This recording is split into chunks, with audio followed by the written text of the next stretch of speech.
In this video, I will show you how to connect Supabase with Lovable in simple steps. And if you find this video helpful, please do not forget to like and subscribe. Now, the first thing I'd like you to do is log into Lovable. And then once you do that, you're going to find the project that you want to connect to Supabase. So let's open up this project here. Once the project is opened up, you're going to go to the far left corner. You click on the title of the project. And once the pop-up opens up, you're going to click on settings.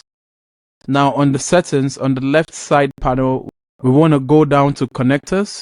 Click on connectors. Now on the connectors, you see a search bar on the left side panel of that pop-up. And what you want to do is you want to type Supabase. Now once you type Super, you're going to see that it pops up and you're going to click on Super. You see it says not enabled.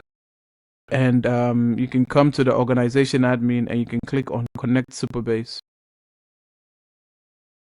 Now, once it's connected, it's going to open up a new window for you to connect. And what you're going to do is you're going to authorize Lovable to connect to Supabase.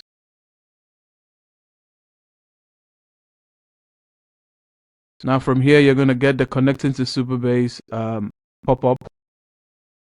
And it says connection successful.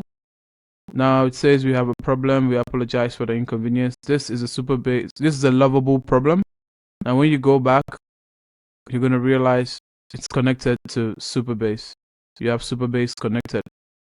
Now that's how to connect Lovable with Supabase. If you do find this video helpful, please do not forget to like and subscribe, and I'll see you in the next one.